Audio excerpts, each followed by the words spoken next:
Oh, hello. I found a little catapult, and it Oh my works. god, that's adorable. Now it needs. Do you use it for marshmallows? I was using it to try to throw. Do you remember? I did the cat cam a couple of weeks ago. Oh yes. Oh So yes. Luna's little bed is right there. So I was flinging treats at him while he was asleep, and then he woke up just with like treats all over him. That's adorable. Well, good Anyway. evening, everybody. Welcome to our rewatch. I'm Crystal, and that's Thom. Hi. We are here for episodes 3 and 4. Sorry, I was off last week. Episodes 3 and 4 of the final book of Avatar, which has been phenomenal so far. Now that I've, actually seen what the hell we're watching. So this is the Painted Lady and Sokka's Master. So the Painted Lady is a great episode, but Sokka's Master is easily one of the best episodes in the entirety of Avatar. I love that episode. There's so much in it. This whole season was. What's going on in Garden? Yes, he will.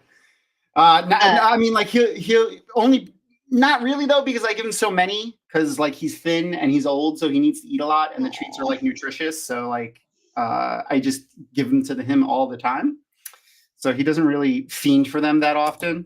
But I definitely won't give him that many again because I was having way too much fun seeing if I can land it like next to his face. And he slept through it. He just slept through the whole thing. Yeah, absolutely. Like sometimes I have to like, and I did a test to make sure he wasn't like deaf or anything because I was a little worried because I was like, he was asleep and I was like, Luna, hey, wake up. Like I was like, and he wasn't waking up. So like I did like a test where I was like snapping my fingers next to his head and his ears were like doing the thing where like they turn so he could hear.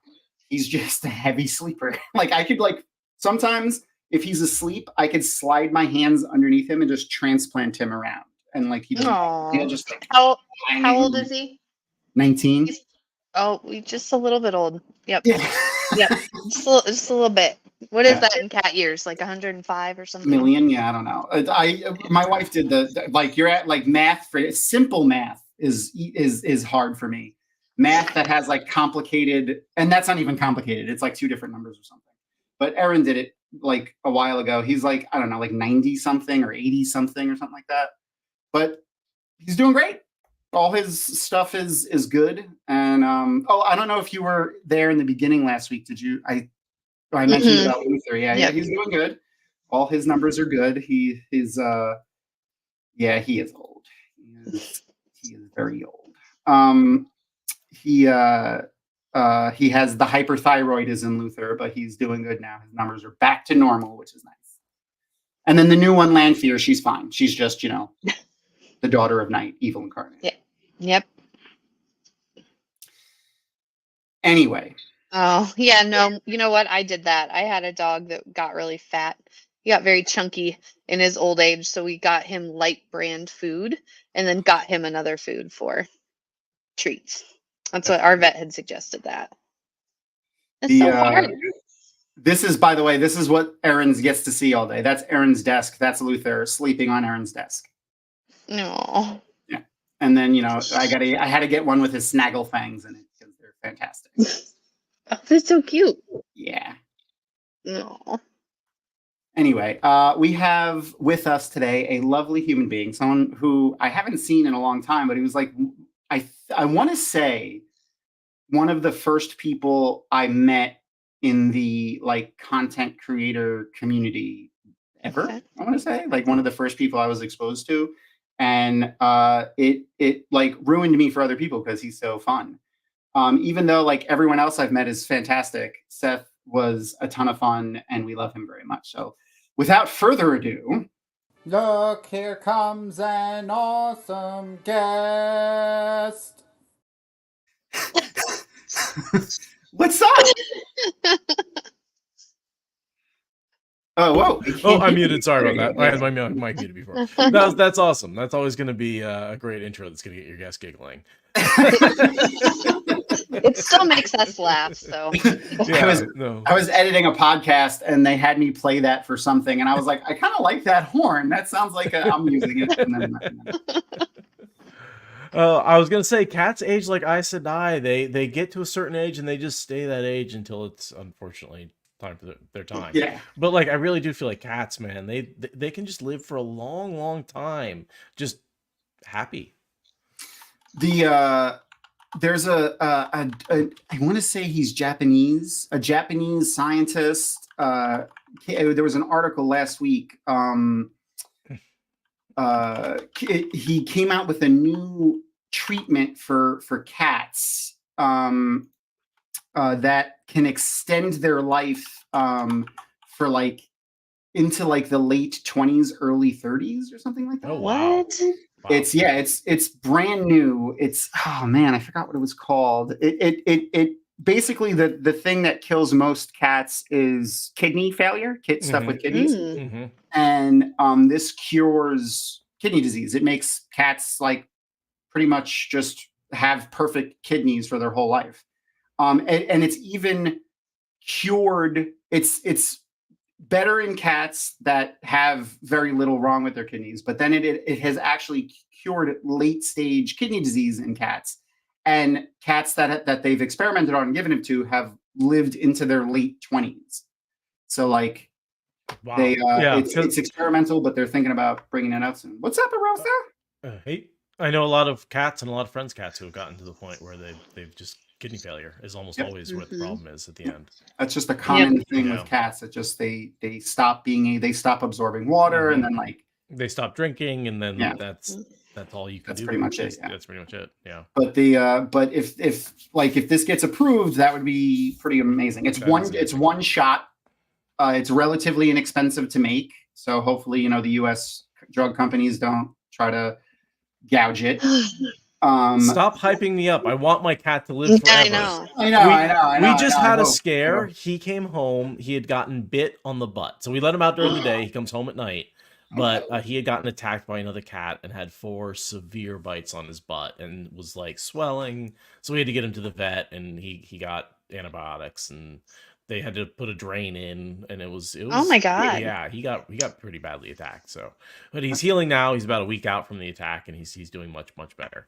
And he's been a snuggle bug. He's like, I don't want to go outside. I just want to stay in your lap. Yeah. It's so bad. He has been very sweet. So, but what we didn't do, because I'm a bad host. Is I didn't like properly introduce you. This is Seth from WoTSpoilers podcast. I posted your link tree in the chat, so everyone can go and check you out. We chatted a bit. I want to say that first Jordan Con that you came to. Yeah, no, you were one of. I gotta say, you called me nice. You were amazing. I came to Jordan Con. Scared little newbie, no idea in there what was going on, who all these weird people were, what that giant man with the hammer in the corner was going to say to me. But you were my hammer. I forgot about that. But you were incredibly nice, and it was wonderful to come there and feel like I was home for the first time in my life. Well, I treat people accordingly, and you're awesome. Thank you. I think that first year was you, Daniel Green, and the White Tower. Right? Yep. Yeah, we were all on a panel together, and that was sort of a crazy moment for me. And you turned the whole room against me right in the beginning, because you made me you made me tell them which I had planned to do anyway, because I love it. Where when we were talking about what they could cut from the show, and I said that they could cut the Ogier completely. Because we had been talking about that. Yeah, and I wonder why I turned them against you. Yeah. Well, I love. That's why I wanted to bring it up. It's fantastic. I love that. I've learned that I not only like to evoke like happiness and joy and laughter in a crowd of people, having them all simultaneously just hate me is also fantastic. I'm glad you can do that, because I honestly can't live with myself. I need the love and adoration. I am much more Matt than Rand in that way. I love the applause. But so why don't you tell everybody what you guys do over on your? So a couple of years ago, I started going through the Wheel of Time chapter by chapter, and basically me and my buddy had read it a bunch of times, and we were just trying to figure things out. We kept missing each other on references, and so we were like, let's start in the beginning and just do it in a regimented way. And we'd been talking about doing a podcast, or been talking about doing a podcast, especially when I'd been drinking. And so we just sat down and started. I was like, let's have a beer and record. And so we started doing that, and we've never stopped. So episode 500 is what we're coming up on.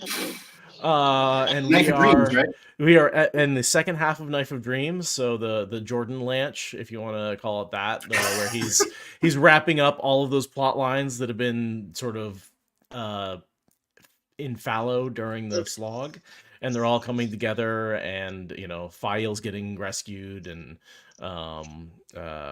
Matt's getting married, and and Perrin is finishing up his storyline. It's all coming together in a nice little way. So that's fair. That's fair, Nomengarden. Yeah, and so now I do it with a Radiopedia, and I think it's a lot of fun, and it's something we've been doing for a while. And yeah, she's great. She's fantastic. She's has definitely elevated the podcast in a way. I was gonna say. Similar to how Crystal has elevated this show.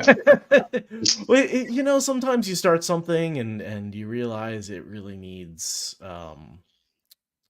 somebody better to be doing it, and then you find that person and you convince them to help you out. So it's really nice when that works out, and you find a sucker. So.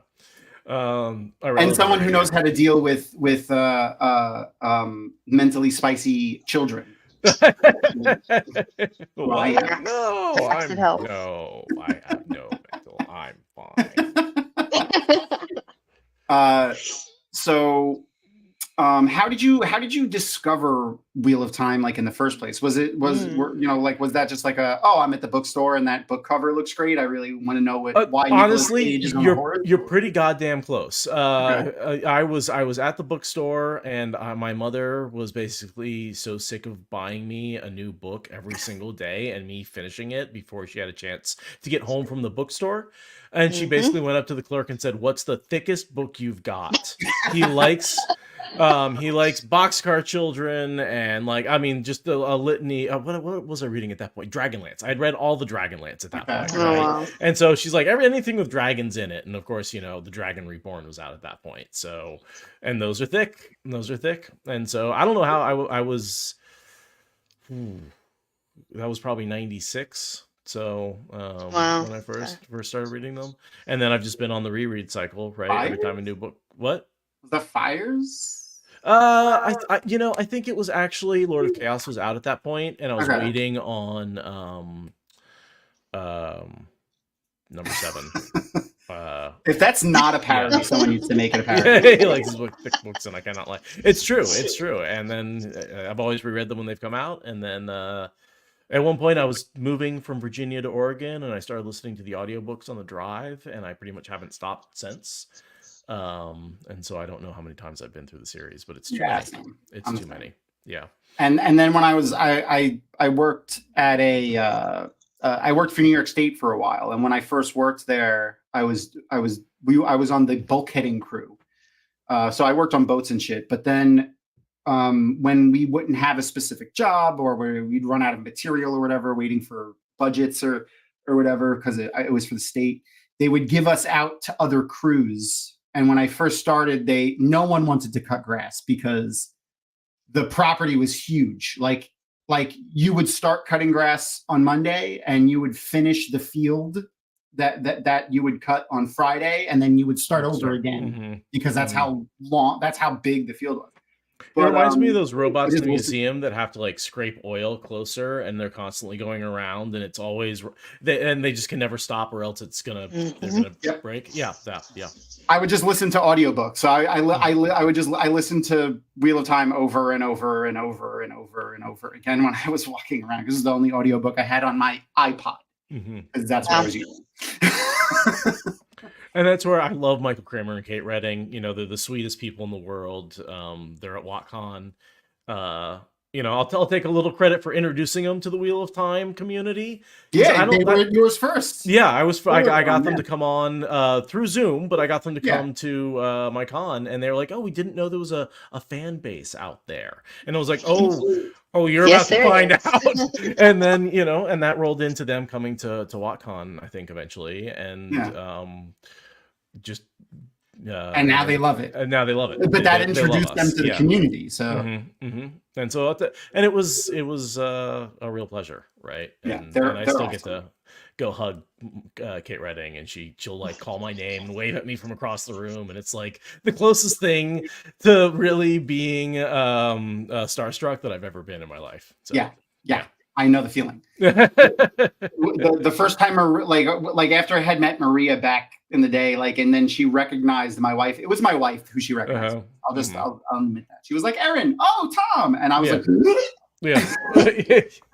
"You remembered my name." Yeah. I gotta be cool. Yeah, Maria's also just amazing. But speaking of the Michael and Kate, have you heard the Rosamund Pike? I have. I do. I love them. I like, and I think Michael Kramer said it best when he's like, you don't get angry at another actor for doing Shakespeare. No. Right? Like, they take away the other. They don't take away anything from this performance, right? They're two different performances with the same material. And I love the take on it. I've listened to them all. I think they're fantastic. I think she's doing a great job. Yeah, she's great. I love her. Yeah. She's also my Maureen now. Like, she's who I picture in my head whenever I picture Maureen. Oh yeah, it's hard not to now. It's funny how that now that I have these visual of these actors, when I go back and read the books, I can make the TV show in my own head with those actors. But the way I want it to be. Yeah, exactly. Because I can or as the books are, exactly, right? Yeah. That was my favorite question that was asked to Guy Roberts at JordanCon this past year was it was during our interview, like Crystal, me, but it was also Jono and Joe from Twatcast. The four of us did it together, and you'll have to go look on the YouTubes for his answer because it was funny. But they asked him because he was a huge fan of the book prior to being in the show. And they asked, when you read the books now, who do you picture as Uno? Do you picture yourself as Uno when you read it now? And he thought that was funny. He had a good answer. But yeah, no, he was a ton of fun. And I was excited for them to ask that because I was like, this is a genius fucking question. And it's totally not because I don't remember what he said that I don't want to tell you. It's because I think you should go watch the video. Exactly. No, I sadly I did miss the cons this year because I am getting married, so that's taking priority for me. So it's also all I think about. So you'll have to forgive me if I bring it up 10 times during this recording. It's fine. It's exciting. It's very exciting. I'm sure you are. I mean, like I'm sure she's great. I haven't met her. No? You may. I think she was at WotCon. Was she? Okay. Yeah. So I was not at the first WotCon. Okay, so she was only at the first WotCon. Okay, yeah, I was not at the first one. Okay, so that's probably why you missed her. But yes. All right. Well, hopefully I get to meet her in the near future. And if you, she was in a What Idol video with me as Elaine. Oh, okay, I remember that one. So I want to try to do one. I've been trying to do one for years. I've had like 2 really good ideas. I haven't filmed it. I don't know. I'm just the worst. It's something. It's, me and Aradia have done a couple together, and some have been very successful, some have been very difficult. And it's the first one, I don't think we put the effort into it that we needed to. And we had ended up with something that was embarrassing, and so then the next year we were like, all right, we're gonna do it all out this year, and we made something that was great. And then it's hard to top it yourself sometimes. Yeah. And What Idol, for those who don't know, is the Wheel of Time parody music challenge that gets done every year. I think you could still by the Dusty Wheel, right? Yeah, Dusty Wheel kind of spot hosts. It's kind of its own beast, but yeah, the Dusty Wheel runs the whole thing. Yeah, right. Right. And they announce the winners and do like the stuff on their YouTubes and stuff like that. The submission, I think, is still going, right? June, I want to say. Yeah, I mean, we're right in the middle of it. We're finishing up details on. Well, Aradia's finishing up details on hers. I again, wedding. I'm not doing it this year. I told her, I was like, I don't have the time to plan something else. That's fair, so that's fair. yeah. I posted the link for the What Idol in the chats as well. But I've heard hers and it's fantastic, and you should totally vote for it. I will. All right. So now on to the reason why we're here. The reason why we're here is because this rewatch thing has been a ton of fun, and now we get to watch. I've gotten to introduce like 4 or 5 guests to Avatar, because I was like, hey, have you ever seen Avatar? My next show is gonna be Avatar. And they're like, no, but I'll watch it. And I'm like, okay. And then they're like, I fucking love it. Right. Including Crystal here. She had never watched it. So what did you think of season 3 so far? Me? Oh my gosh, it's incredible. Once I finally got to start watching it, I watched it in like a day.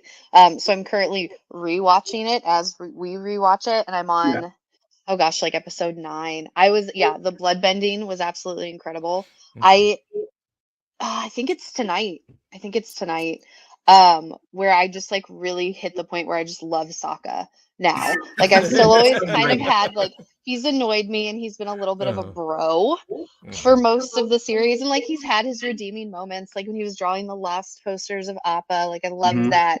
But I think it's the episode, maybe it's our second one, where he goes for the sword training. Like that. I was like, okay, I love you now. Like it's when his like, I don't want to say it's when his arc finishes, but it's when he becomes his whole character.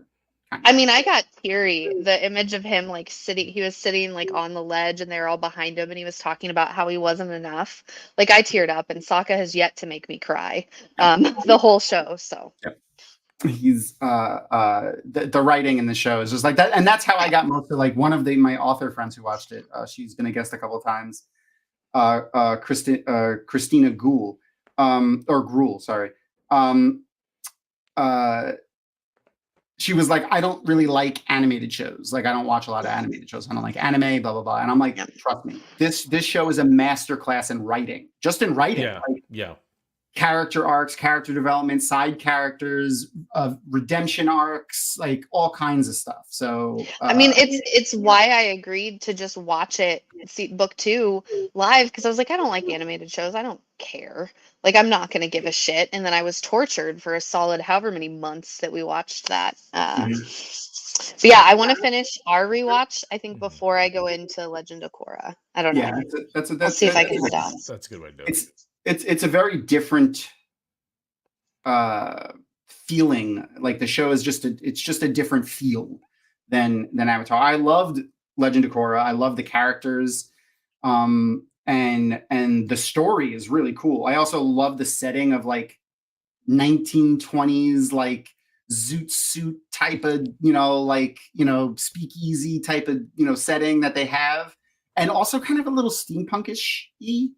And then bending thrown into it, but the show is meant to grow with the audience, so it's a little more serious and gritty than Avatar was. There's still a lot of humor in it. It's just it's not as silly and like popcorny than Avatar is. But yeah, no, I would Avatar definitely gets that more serious tone It towards does. the end, right? Like it is obvious like where that's going and where it's growing. Yeah. That is, and it's peppered throughout too. Yeah. Like they deal with some serious things, but it's just it's always through the lens of like the gang, which are Through the children, 12, 14, 15, 16-year-olds. So now we're in that. Now Korra is like in her mid-20s, so like they're dealing with like real stuff, and it's like it gets a little dark. Well, and I think that's sometimes why Iroh is such a breath of fresh air. Like we get these little vignettes of him, and he's such an adult person doing adult things that watching this as an adult, sometimes you get away from that childlike behavior of the group. That you get to be like, okay, here's a man who's sacrificing a lot to bring back his former glory in prison, and he's faking being an idiot, and he's giving up his dignity in order to be there for his nephew. And it's a great little, and it's almost completely silent. Like there's very little language in it, and it's very short, and it's a brilliantly written little piece of these episodes. I think I've talked about this before. I did a club thing. It's called Toastmasters. It's basically like a class on public speaking, but it's like a little club. Everyone is taking turns, like running meetings and stuff like that. Hello. Thank you. Yay! Ooh, Watermelon! I wish somebody my would fiance. give me watermelon. I don't have any watermelon. Yes. Where basically everyone takes turns playing different roles in the meeting and leading the meetings. And one of the first things that's done in the meeting is the person gets up and says an inspirational quote. And I used to volunteer like every time I went to a meeting, and I would get picked for that. I would always get picked for something. They always give you something for whoever volunteers. But whenever I got picked for the inspirational quote, it was either an Uncle Iroh quote or a quote from, if anyone's ever seen the Clone Wars TV show, at the beginning of every episode, there's always like a quote, and it's usually some sort of inspirational quote, like universe, like non-Star Warsy, like it's not super Star Warsy. It's usually just some sort of like quote of like meant to be philosophical or whatever. And it was always one of those two. No one caught on, except for Erin knew, because she knows who I am. Yeah, Greg Baldwin is fantastic. Like I love him. He's the guy that finished up Iroh's part after Mako died, the original voice actor. And one of the things I love about him is that he refuses to do the song from the Leaves on the Vine song. And that's because it's they named it Mako's song, and like now it's its own thing, and he's like, nope, that was his thing. Like I'll never do it. I don't care how much money someone gives me. And I like that he is respectful like that, while also, filling the shoes of Mako, and he did a pretty good job. Like no one can deliver the emotionality that he did, but he's pretty good, and he's really fun too. Like he's been really cool at cons. Like she said, Rapunzel, like he dressed up as Iroh at this last I forgot was it Comic-Con or was it GalaxyCon? I don't remember. Anyway. He does a lot of fun stuff like that when he has his little signing table. Anywho, we are going to get ready to put our little show on here. I'm going to give everyone a minute to get ready for that. I'm going to post the link to our watch party in chat. If you click on the link, it'll redirect you to a Google extension. So if you're using Google Chrome, go ahead and click that link, or any kind of Chrome-based browser. And it'll have you download an extension, which is free and legal. It's not an illegal extension. It's something that Netflix and all of the major companies actually now back, so that they don't have to have watch party features on their website. And you could just use this extension now to have watch parties. So all of the major streaming companies now have it, that you could just have watch parties through this extension, which is very nice. And it actually works way better than the Disney Plus one that they have built into their website. I had nothing but problems with that one when we tried to use it for like the Star Wars show and stuff like that. For people who don't want to do that, I'll have our timer up on a second. I forgot to add it to the OBS, so it'll be up there in a minute when I get the website up and running for everybody. For Avatar, Seth. Yes. Which bending community or non-bending, like just which nation or people, doesn't even have to be a bender, do you think you would belong to if you were in the Avatar world? For me, I have one that I would like to be, but then one who I'm sure I would really be based on who I am. The swamp people that we find in today's episode. Oh God, fun! I like just being part of that. Can be just hanging out in the swamp and No, I don't think that's who I'd probably end up being part of. Let's be honest. Like, I'd be like, oh no, Just riding around in Um, a makeshift canoe with uh-huh. with a leaf on and a coconut on your head. But I like being in the earth. I like being in cities. I like the earth. I think I just give me a good earth city. Let me hang out in Booty City. Okay. Like, yeah. I always like, I mean, people look at me and they're always first thing is you're an earthbender, and I like earthbending, like in the show probably the most, but based on my mentality and like who I am, I think I would be an airbender. I always end up I always end up siding with the airbenders and everything, and like I always. And you said water, right, Crystal? Oh yeah, 100%. I want to be an earthbender, but that's not who I am.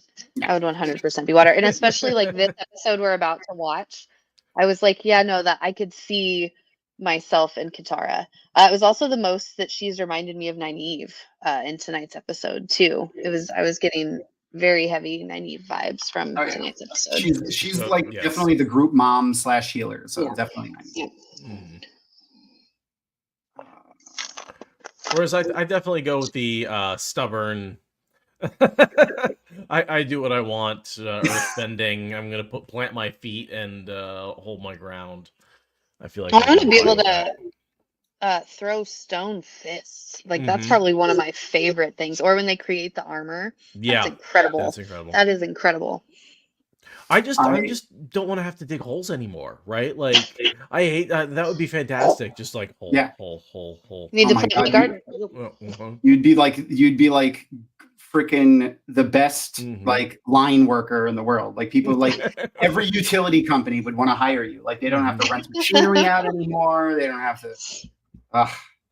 And if you talk about metal bending, right? Like then all of a sudden you talk about being an electrician. You talk about electronics. I mean. You go work in the semiconductor industry, you're good to go. Oh God, you'd be able to make the computer chips you'd be able to make, being able to bend metal without having to touch it with tools. The and then airbending is like, like I mean, like don't get me wrong, flying would be really cool. Yeah, as like that's like the top end of airbenders, but like. There's a lot of downsides to that too. First of all, like they're not superheroes, so like flying through the air is dangerous. And I live in Florida, and I don't know if anyone wants to see the plight that anyone who lives in the southern states faces this time of year. Just Google "love bugs" and look at the images that come up in Google. You'll see. It's basically just the grill of a car covered in dead bugs, and that's what happens every year around this time. You just want to be able to airbend those out of the way. Yeah. Just maybe. Yeah. I would just have. Yeah, I'd be picking love bugs out of my beard for hours. All right. But I'm earthbending, instant shelter, like. I feel like stop freaking earth slides and earthquakes, and I feel like just in a practicality day to day, I live on the earth, right? Like, I'm not, and water's great and everything, but and I don't want fire. Metal bending and lava bending, right? Yeah. But they have the two coolest like sub bending classes. I want to say like blood bending is pretty awesome, but it's also like horrible and evil, and if you do it, you're bad. Yeah, exactly. It's like, but I would never bloodbend. Like realistically, I think of my life, like I'm like, okay, go living in this great, but like if I lived my life now and I was a bender in my life, what would help me the most? It has to be earthbending. Because like firebending would just get me imprisoned, right? Like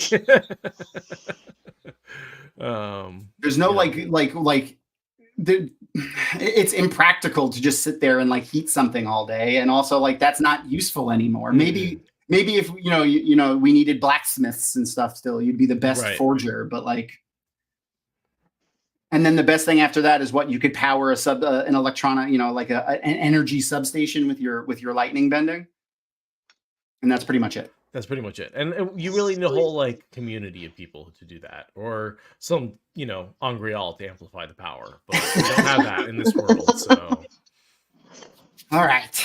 I think we gave people enough time for all bending is the same. So yeah, yes.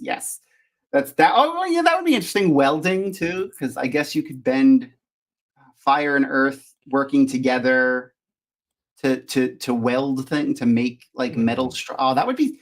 Oh man, now I want to see like a futuristic setting for like Avatar where they make like skyscrapers and stuff, except they're all using bending to make them. Sure, that would be really cool. Just like take like liquid metal and have it just like grow up into a column. Yeah, that would be fun. Yeah. I can imagine just as an earthbender though, you could do some like heat friction bending, like get something hot just by bending it repeatedly, right? Yeah. Like you could create hot metals through simple manipulation. Movement of metal makes it hot. Right. Metal doesn't like to move, so when you move it gets hot. Yeah, I mean, like that's how like an easy way to start a fire when you're in a forge is just to take like a piece of scrap metal and just hit it on an anvil a few times, and then just throw it into a pile of kindling, and it'll light on fire because metal gets hot when you bend it. So that was another thing that I always wondered about. But in Korra, they kind of answer that with like all of like the metal bending. The things that they use are like whip like structures, but they're segmented. Like they're all segmented pieces, so you can see that they have movable parts in them. So they're not just solid metal things that they're bending. I don't know if it's because metal gets hot when you bend it, but that is a thing that they did, which was cool. All right. Anyway, we're going to get ready to watch this episode. I think I gave everyone enough time to prep to get their shit ready. So if you're going to watch, I'll press play on the timer. And if you're going to watch in the thing, you've joined, downloaded, re-signed in, re-clicked the thing, all that stuff. All right. So I'm going to get ready to press play, and I'll give you a count to 3. Or a countdown from 3. 3, 2, 1, and play. So if you're watching in the stream thing, it should be playing. It may take a second. If it's not playing for you and you're watching in the extension, just refresh the page. It should match right up for it. All right. This Painted Lady episode is also like the things that they're stealth teaching the kids in this stuff. Yeah. Is like, pollution. The impact of commerce and industry on like local indigenous peoples. There's so much stuff that they are like stealthily teaching kids through this show that I really, really love. The climate change issues that it brings up alone are just super, super important. Yep. One of the things I really love in like the overall show that I mention all the time, and I will continue to mention, I don't care, is how they find ways to like vilify the Fire Lord and his rule of the Fire Nation without vilifying the entire Fire Nation and all of its people. Mm-hmm. Like they're very poignant on not everyone in the Fire Nation is bad. Not everyone in the Fire Nation army is bad. And I think that's why season 3 is so good. Like, because the first 2 seasons, it does seem like it's the Fire Nation. Now it's like, oh no, it's the Fire Army. Yeah. Yep. No, and also really good lessons in this about who it's important to take like action to make change too. Not wait for the mystical painted lady to come save you. And also, I love the dude gaslighting them about his identity the whole episode. Yeah. Shoot.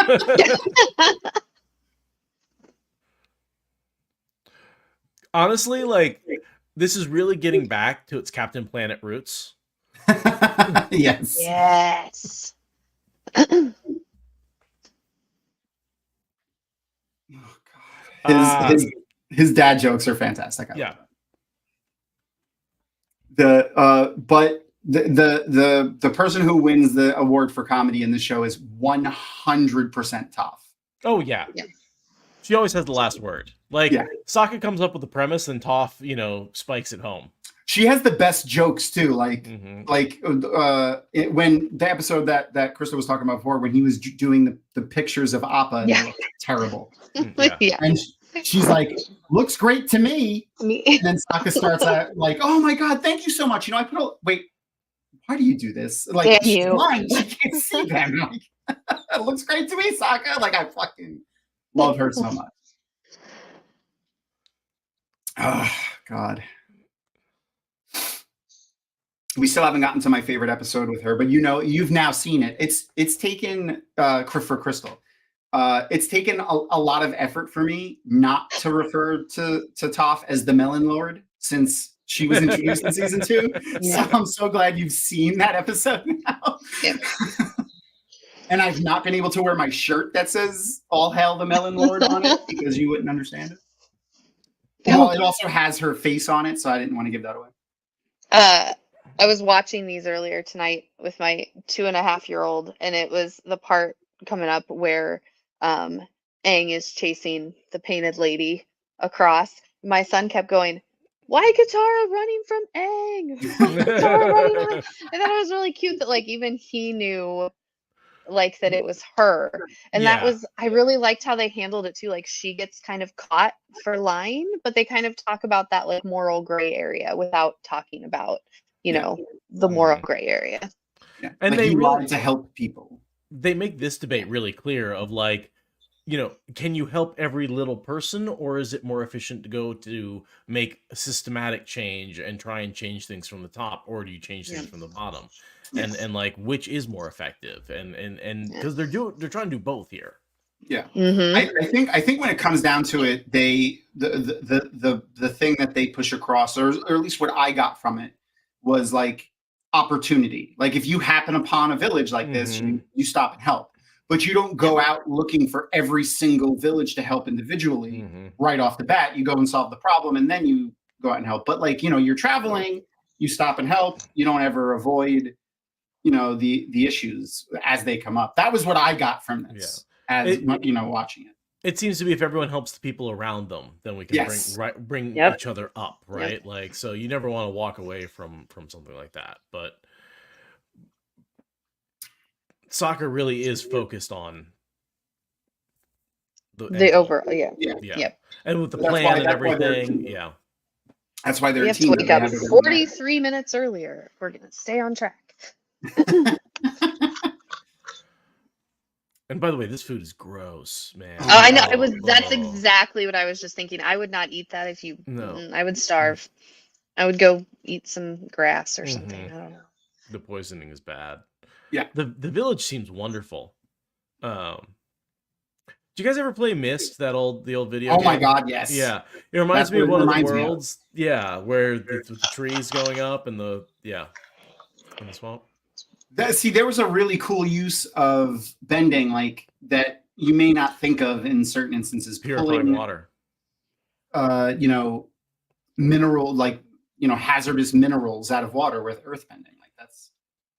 Who needs carbon filtration? We have earth and water bending, right? I can literally grab all the minerals out of it with my magic and pull it out. And I like the combo too, that one person pulls the water that way, the other person pulls the earth this way, and you have that double filtration. Yep. And it was so like there was nothing. They just did it in one like 3-second scene, and then that was it.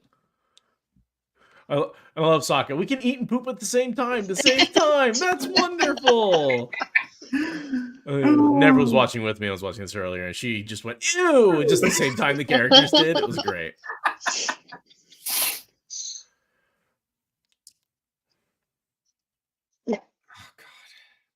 Of course I care. Now we're going to be late on my schedule. Right.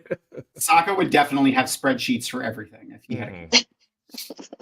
He reminds me a little bit one of those Excel kids. Of Matt in this way, the like extensive making of plans for humorous effect, right? It's sort of a similar joke. Yeah. The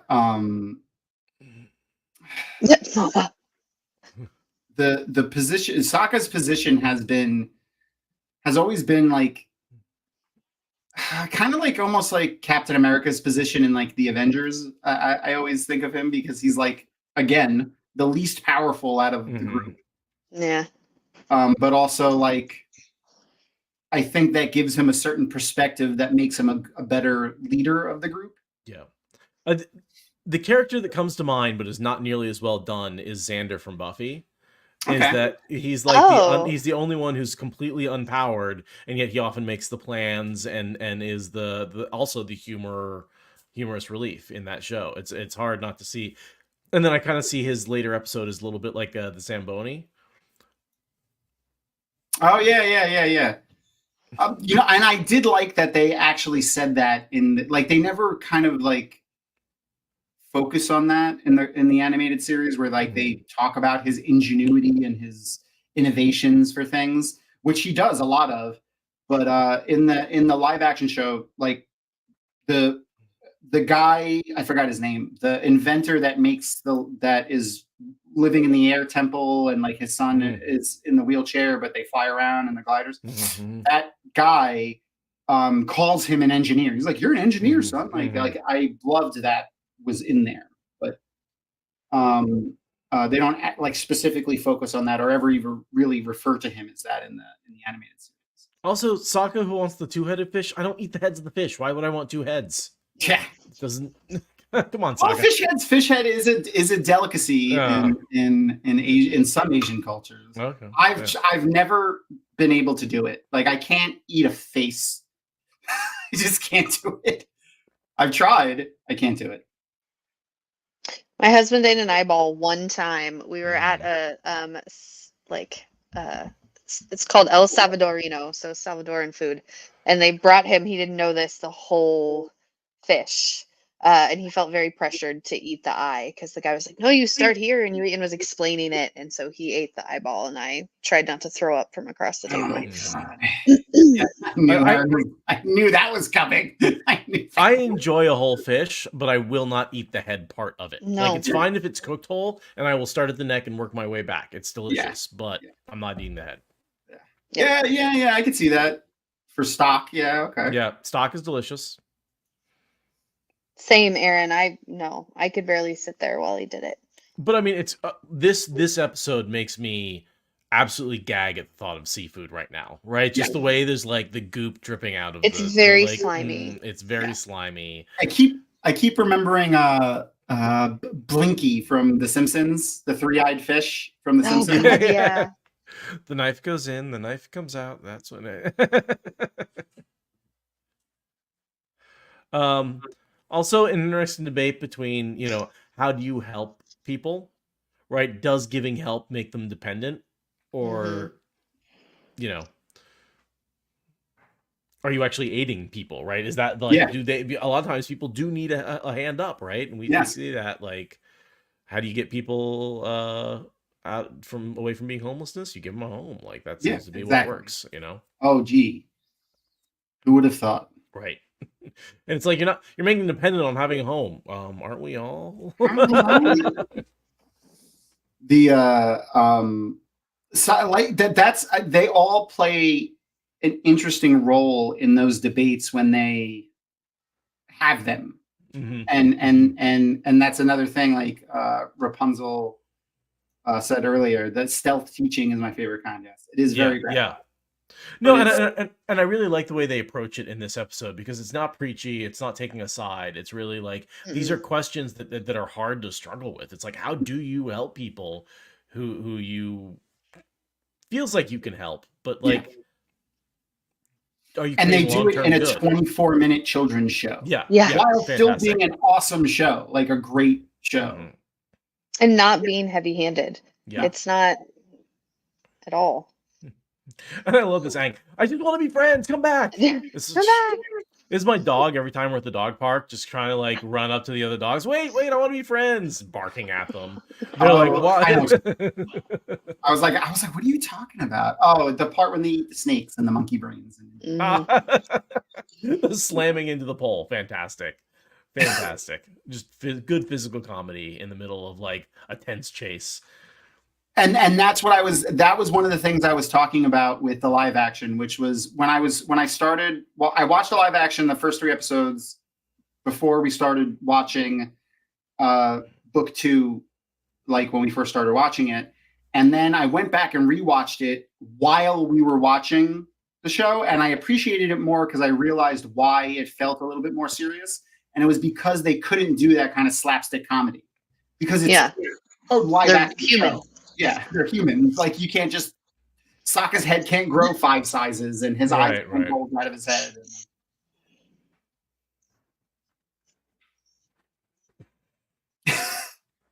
And this is like you said with the when he confronts her about lying to help the people. Mhm. Like, no, this is great. I thought this was great. You're doing it for a good reason. And it's like, yeah, I like didn't mean to become her, but I was helping people, and they assumed because I was helping her that I was this person, and so I fell into it backwards. But now I'm really involved in the deception and how easy it is to get into lying. Mhm. It's a good look for Katara, by the It's way. a great look for Katara. Yeah, she It'd looks be great cosplay. Oh yeah, It'd be really, really good Oh, cosplay. I saw one at Dragon Con the last year that I went. I forgot what year it was. I'm not sure I can pull it 2019. off, I'll be honest. I wish I could pull that off. Also kind of reminds me of Lightning from Big Trouble in Little China. You know what I love about this show, though? One of the things they do is like they don't keep them in the same costume. They're constantly changing clothes throughout the show. Mhm. And you don't depend on the costume to tell you who the character is, Mhm. which is amazing because so many shows, it's like it's just the same face in a different haircut Yeah. or a different clothing style. Oh, okay, the joy on his face as he does, industrial sabotage is like, Jesus, man, like, what did you, God damn, like, I didn't know the Avatar was a communist. Come on. Yeah, he would be environmental terrorism. Yeah, exactly. And they're using the literal environment. Yeah. Yep. They're using the elements to destroy this factory. Kaboom, boom. Uh, Some engineers having a bad day tomorrow. I'll tell you what. Yeah, that's little kids blowing the stuff up. Yeah. He like it's the perfect that he's just the example of he's still a 12-year-old. It's right there. He's like haha, but literally an hour ago he was blowing up a factory to save a village. And I love how often in the beginning Katara was portrayed as the adult catching them doing bad things, and now that role reversal is happening with these two, who are the ones who are usually in trouble. Yep. I'm turning this car around right now. I'm turning this Appa around right now. Yeah. I don't know. I didn't know.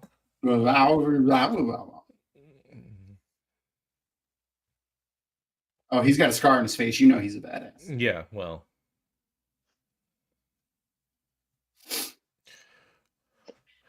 That is one trap they do kind of fall into, which is ugly people tend to be evil. Yeah. I mean, they try to make it that like Toph isn't traditionally beautiful, but like she's I mean, she's a child, but she's not like, fugly or anything. Where a lot of the Fire Nation villains are like, they have like exaggerated features and things like that. They're rough looking men, right? Yeah. Like these sort of rough old, which the only one that isn't like that is the Fire Lord. Mm-hmm. Also, everyone knows, like, I forgot who I was talking to yesterday. I was talking to somebody yesterday. They were like, did you know Mark Hamill was the Fire Lord? I'm like, yeah. Everyone knows that he does the voice for the Fire Lord. I did for a long time. I do now, but he's an amazing voice actor, and he was great. This season, 2 episodes ago or whatever it was the first time we ever saw the Fire Lord's face. You know what I found out recently? Gargoyles, the TV show, was voiced all by Star Trek TNG actors. I didn't know that. I knew a lot of them were in it, but I didn't know they were all. Almost all of them are exclusively like. Yeah, I mean, you have to go through and look. It's not one. Yeah. I know the bad guy was number 2. What's his name? Mm-hmm. Number 1. What's his name? I forgot his name. Riker. I know the guy that was Thanatos. Yeah. Wow. Why did I remember that? 25 years, 30 years. Oh God. Obvious consequences for what you did, right? Yep. Like. This is somebody else paying the consequences for your actions. Mm-hmm. It's showing like it's the people you were trying to help, right? This little, and it's sort of Sokka being like, "Look, I said if we help these people, it would be a bad idea. We should have just moved on, and here's the evidence for it, right?" Yeah. But then it's like, well, what if you only help them a little bit? Maybe you need to help them more. Yeah.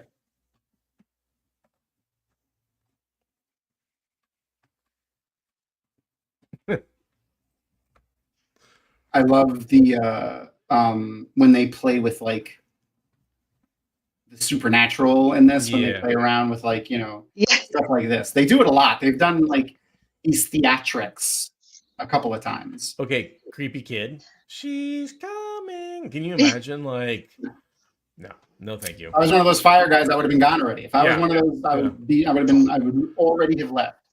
Very clever with Appa and the pounding. Love it. I love the little setup with the whole creating a mystical, using all of their talents to create this illusion. I could see Sokka running around like the director, like, all right, then you're gonna pick the rocks up and drop them, and I'm gonna play the noise on the pipe. But also how much they come together, like as much as they don't necessarily agree with the illusion, they're like, we need to come together behind creating the illusion together and enforcing it to do our best. Mm-hmm. The ease at which that they fall in line with each other's bullshit is one of my favorite. Yes, and Katara has had the best examples of that with when she just immediately picks up the name that each other. Pops some. You should try Lee. It's very common. How powerful she's become too from like episode 1. She's like, look, I'm moving the water, or she's like making like a little bubble of water fly around. Now she's lifting up thousands of pounds of ship and water. And she's got Aang, doing airbending behind it to help it. So it's like I feel like this is a real demonstration of the combo powers, right? Yeah. Working as a team. Exactly. To create this thing that isn't waterbending and isn't airbending, but it's this unique painted lady power. It's both wind and water. And there it is. June Pips and Potadotolopoulos. She just immediately busts out that name after Aang makes up that name. She does it with Fire too in the last couple episodes. The Footloose episode that was like that we did last week. I love the like getting on the back of the boat. It's very like oh god, what was that? Dodgeball? Remember when he gets on the back of the little motorcycle and they drive away? Yeah. That's what that reminds me of. Sapphire Fire. Wang Fire.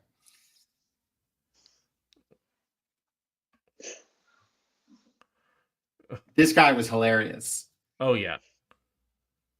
I remember him a lot. Yeah. That's my brother's shoe. I used it in a D&D game that I played, actually. The whole bit, the exact bit. You've been tricking us.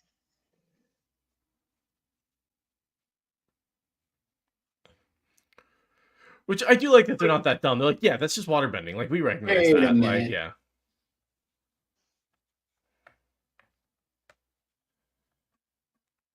This harkens back to the episode of Jet when he tried to destroy the Fire Nation like colony that was in the Earth Kingdom by breaking the dam, but Sokka saved everybody from it. Mm-hmm. Because this is a Fire Nation village. These are all Fire Nation citizens. But like as a teacher, this was my favorite moment because she gets caught, and even though it was maybe morally the right thing, like she still admits that she was wrong. Mm-hmm. Yeah, it was wrong, but it had to be done, and I am at fault for the things that I did wrong, and I should still, and I'm going to own up to it. She doesn't make excuses for it. She says, "Yeah, I was wrong." Which is something all people need to learn how to do: is say you're wrong without justifying. It's my other brother, though.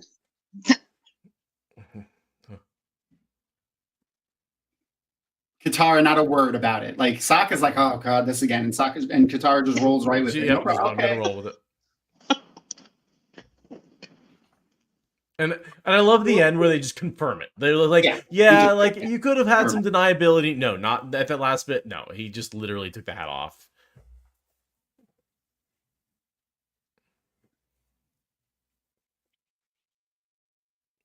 You know who does that?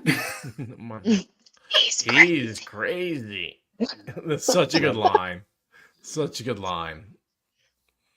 And And for people who aren't watching in the watch party thing, the extension, we're going to just go right into the next episode. So I'll line up the timer with it once we start. And then again, I like the foreshadowing of the purifying the water and then doing it on a larger scale. Yeah. They use it has a very well thought out. It's a great example of having a magic system that's both like, to use the terminology, like soft and hard. Yeah. Like, when you have a hard magic system, it's usually one of those like really like rule intensive, over explained ones. But this doesn't get like that, but they have a consistency that they follow, and then they use it in really interesting ways. What do you think about having the painted lady come to her at the end? I don't know. I find that to be a little... I mean, we know the spiritual is real. We know the spiritual is real. Yeah. I mean, we don't usually see spirits of people like that, but... I would have liked to see her more just in the background. I wouldn't like to see her just thank Katara, but more just be in the background. Yeah. Right? Never confirmed, right? It was I don't know. It was it's an inconsistency within their lore, because you never, like I said, you never really see other human spirits, ghosts. It's always like an elemental, or like the forest spirit is upset, and that was well, the moon spirit. The moon spirit, yeah, but that took over. That was a unique situation, I guess. Though, if that has happened before, why not happened ever other time throughout history? So that makes sense. That somehow this woman was bound to the river and became the river spirit, and that's like she was a young girl at one point who fell in love. A young waterbender in the Fire Nation. Yeah. So there we go. We've both talked ourselves into thinking that it's appropriate.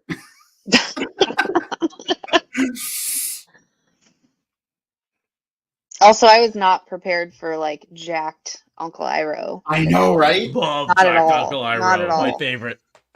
When he's doing the one arm pull up. I recently started going to the gym like in the last month because I'm turning 40 this year. So like reality's setting in that I got to do something. And it takes 3 bands and everything in me to do one pull up. So the fact that he's like snacking, just like pulling himself up on one arm was epic. I will say, since I turned 40, I've noticed a significant decrease in overall energy. It's much harder to stay active. Yeah. That's fantastic. Anyway. I'm a 2.5-year-old, so being almost 40 with a 2.5-year-old, I was like, you gotta get going. Do something. Gotta do something.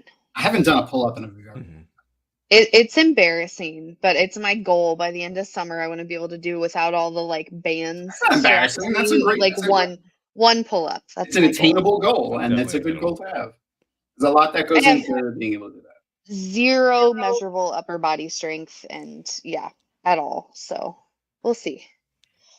You'll have it. You'll get it. And of course, this opening scene is also, it does 2 things. One, it shows him as pretty ineffective, and then it's also giving him the metal to create the sword later and use his intellect to turn what is at this point a loss into a win. Yeah, and it presents a really interesting dynamic of, like, especially at the end of the episode when it's like, hey Toph, I saved this piece for you, so I thought you would think it's cool to bend some non-earth earth. Yep.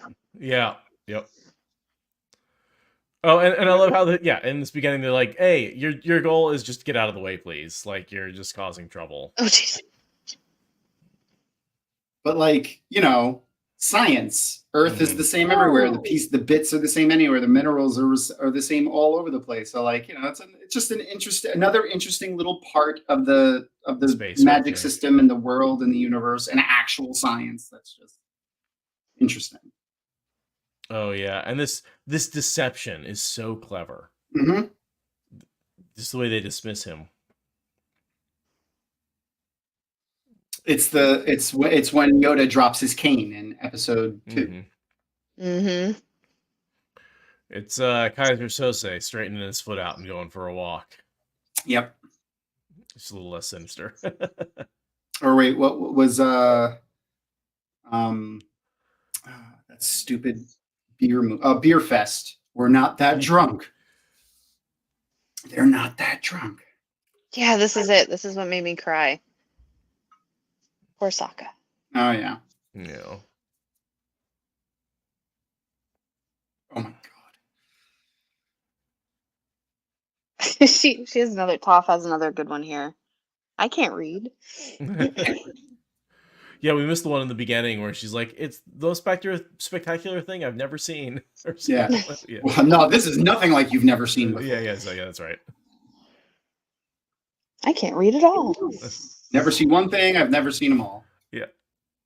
There's so many good lines. Yeah. When my favorite one is when she hides them all in a hole in the ground, and Sokka's like, "Oh no, it's pitch black. I can't see anything." And she's like, "Oh no, how terrible." Like, "Oh, sorry, Toph."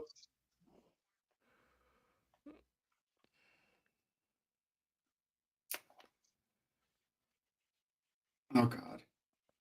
Shopping. Also, like, it's so like his Sokka being the example sometimes of like the misogyny and stuff like that, but also being a completely non-toxic like dude is great. While still, How do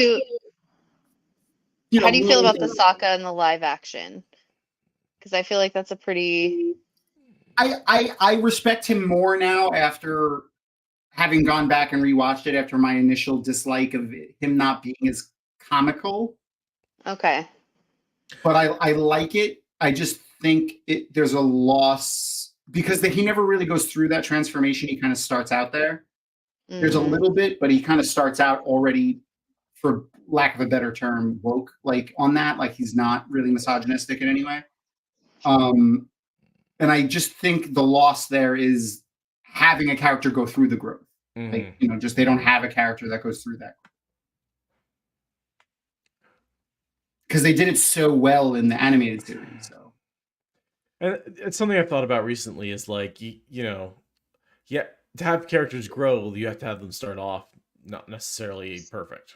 Yeah. And a lot of modern TV isn't giving their characters that time. Yeah. In those episodes, like they have to start out already halfway there and go through a very short arc. And I get like, yeah, there's only 8 episodes of the live action show, but they're hour-long episodes. These are 24-minute episodes. The on-screen runtime is pretty close. So it's, you know, the excuse there is thin that they had to, you know, cut things for time. Though there are things that they did in the live action show that I actually like more so than that they did in the animated series, but that's a panel for a different time. Mm-hmm. Now here we go. Here comes Thick Iroh. Yeah. You're like, wait, what is he? Okay, is he just doing some sit-ups, I guess? Bored? Weird? And then later you find out. Ooh. Exciting. I admit I haven't bothered to watch the live action yet. It's the only thing I really still don't like about it, and like I won't like, is the kid who plays Aang. Not him specifically, but he definitely got bad direction from the director. Like he's way too. Like I hesitate to just use the word serious, but he's not the 12-year-old, you know, happy-go-lucky Aang that is forced into the decisions and situations that he has to make, where he has to grow up, and to not see that dynamic is just there. Like, because I've mentioned it a bunch of times, but like he did an interview, like the kid, and his normal demeanor is Aang. Like, right. Like, just let the kid be the kid. Like, just so it's obviously the direction that he got. I love this guy pegs him as a Water Nation without even looking at him. He's like, just from the name, he's like, oh yeah, Water Nation, yeah.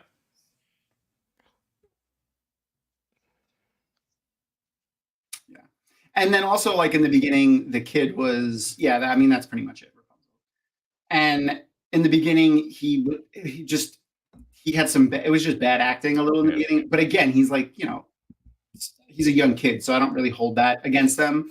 Always the problem with doing something like this with live action is if you're going to use a kid as your main character, it's very hard to get someone who's a good actor at that age. Yeah. he was. It felt like he was narrating what was happening more than he was like being in the scene. He has some really good parts. Yeah. I love his line. It's like an extra hand. He's like, no, it's like an extra sharp long arm. Like, why are you complicating this? It's a limb. It's an arm. It's just use it like an arm. This guy's great. Yeah. I also love the whole White Lotus, like, connection. Stealthy thing like that they have going on. It's great. Because there's a scene in the end when they all get together, like the White Lotus, and you get all these characters who you encountered. It's like Boomy and Iroh and this guy, and they all get together. The waterbender teacher from that's the right. Northern Water Nation. Someone to pee, I think. Oh my god, he's so cute. And I love how bad her attempts at humor are. Yeah. It's like when someone's like, tell me a joke, and you're like, come on. Now there's no way I'm going to be able to do it. And this is why everyone needs to remember not to fuck with Iroh. Right. He was the dragon of the West for a reason. This has a little bit of a Karate Kid going on. Wax on, wax off. Yeah. Though, I don't know, like, if this is common knowledge or not, but when samurai and in Japan and in Chinese cultures, swordsmen practice calligraphy as part of their training. And it makes sense. You want to control the tip of something at a distance with your hand, right? Like, it seems like that would give you the dexterity and strength. Yeah. It gives you hand strength and coordination and things. And also, like, both the Japanese and Chinese alphabets are insanely complicated. So I love that he passes all these tests in non-conventional ways. But I think realistically, most masters would be like, okay, that's dumb. That's not what I asked for. Do it again. Do it again right. You added a rainbow. Right. I told you to paint what you see.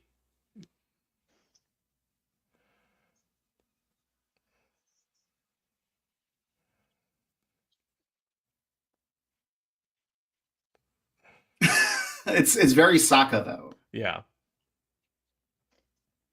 The thing that he says that the sword belongs to no nation, like the arts belong to no nation. Right. They should be shared with everybody. Was also a really cool thing to have him say. And again, a Fire Nation person. Right. Right. Spreading knowledge, right? That's the whole point. Is like knowledge doesn't belong to any one group. Yep. That scene reminded me a little bit of Psych. I don't know if you've ever seen where the dad makes him like close his eyes and sees like how many hats are in the room. Yeah.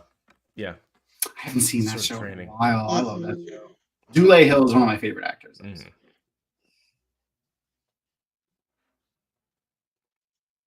He was great. If anyone hasn't seen the oh man, what's the name of that show? Oh man, Winnie. It was like an early 90s show, sitcom, family. Can't remember it. I like how the master plays along with that. That's pretty good. He's like, you know what? That would be a good idea. So how the Wonder Years. The Wonder Years. That was okay. Yes, thank you, Aaron. Aaron knows my nonsense. Dule Hill. They did not a reboot or whatever. It's a spin-off of the original show. And the way they married it together was really interesting. But Dule Hill plays the dad in it, and it was really good. Oh, this is great too. It's just all these Uncle Iroh scenes interspersed, so good. Just the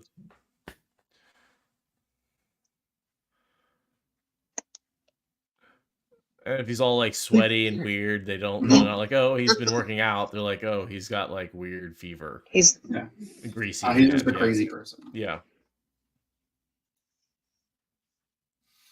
You should watch The West Wing. It's easily one of my favorite television shows of all time. Oh, I love West Wing. Yeah. Yeah. And Dule Hill plays an awesome character in that show. He's in almost every episode. Mm-hmm. The West Wing to me feels very from a more idyllic time in my life, or at least in my life. I don't know about everybody else's. Mine too. Yeah. It felt like when politics could fix things. Yeah. Yeah. It's. I watch it. I watch it as a palate cleanser sometimes. Mm-hmm. Yeah, and so the one thing about this episode is like this training montage and him building the sword. This would be like years of training and sword making. Like you don't just make a sword in an afternoon. No, no. It's at most 2 days or 3 days. Right. I guess part of it is he kind of already knows how to fight with a sword because like the weapon that he uses is part sword, part club. Which that's a real weapon too, by the way. It's an Aboriginal Australian weapon. Or, I mean, there's an Aboriginal Australian weapon that greatly resembles that. I'm sure there's probably ones from all over the place that resemble that. But that's the one that they based it on. I will say, I wish there was more. I wish Space Sword had more of an effect. Like, he kind of uses it for a little while and then tosses it off the edge of a balloon, right? Yeah. Yeah. Does it ever get like? I don't remember. It ever gets found again? Never. Yeah, you know, I'd have to. He's wearing a weapon in the flashbacks that we get in Korra of him. So I don't remember if it's the sword though.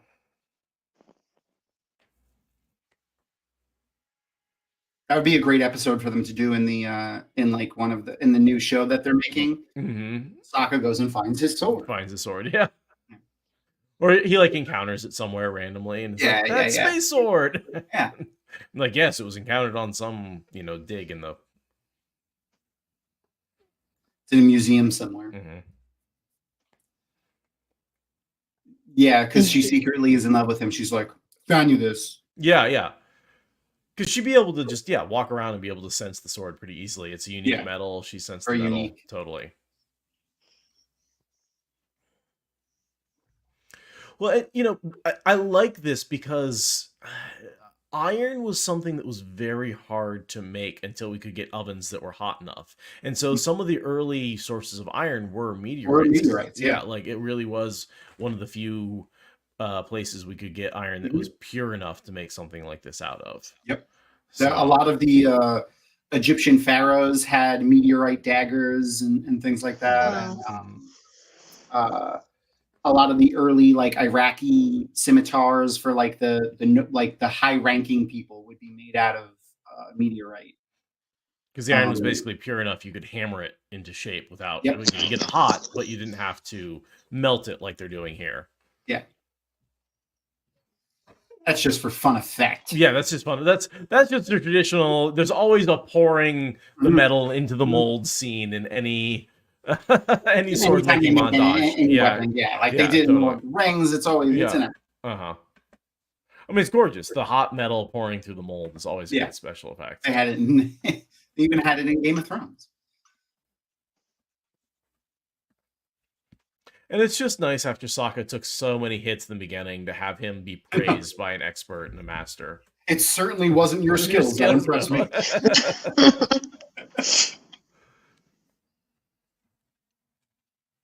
Oh yeah, the Conan sword making scene was awesome.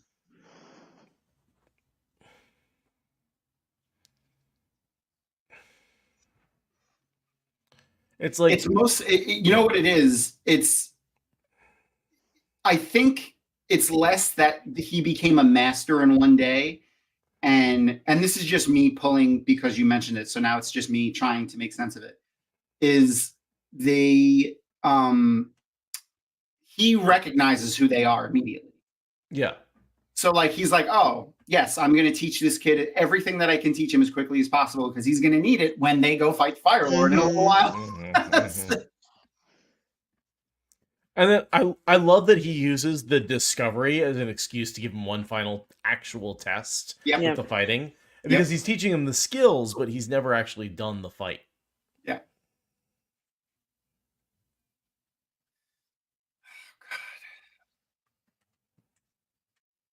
Now look at you.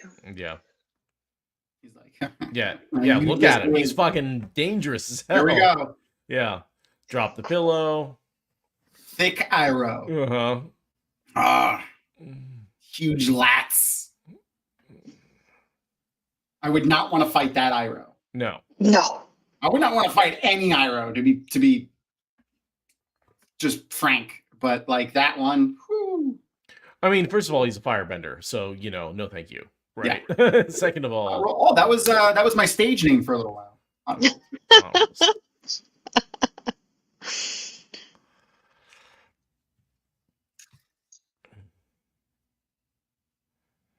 Yeah, and I love the difference between a technically perfect fighter and someone who's creative and can like use the environment and think fast. It reminds me of Jackie Chan. Yeah. There's a little Jackie Chan in him. Mm-hmm. He was always my favorite. Like the old school Jackie Chan movies were always my favorite kung fu movies, and this fight reminds me of that a lot. They always fighting travel with a chair all over. Or whatever. Yeah. Yeah. But they never stay in one spot. They travel all over the place during a fight. Like it's all over. And he uses everything in the area to fight in very non-traditional ways. Mm-hmm. Similar like that.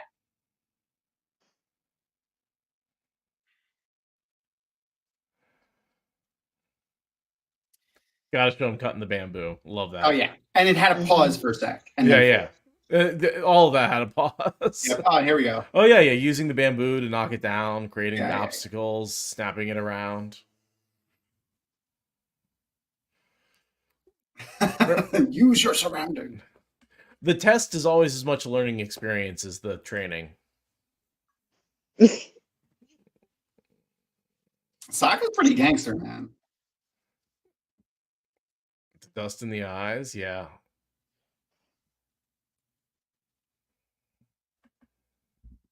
You're fighting for your life. You use everything that you got. Well, and that's what Sokka has that a lot of these other fighters don't have, is he's been in fights for his life over and over and over again and come out on top. Oh, that's a great idea. Totally gonna do that. I'm gonna go back and rewatch this, and I want to. Oh, that would be perfect to like name each movement with a sword. That's fantastic. Yeah. They have to be themed for both Avatar and the Wheel of Time.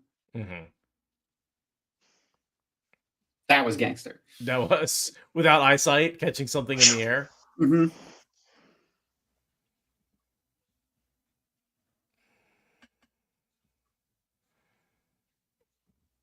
course, I knew from the beginning that Sokka was one.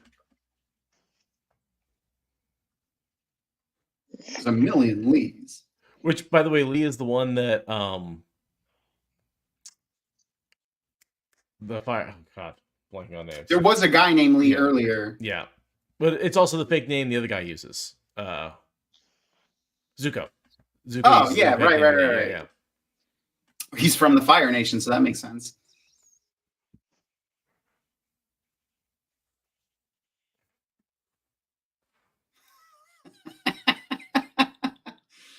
Aw.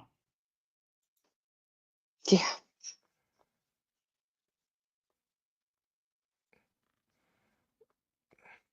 Something. It's such a cool little bit that they've had since season 1, the White Lotus thing. I love it.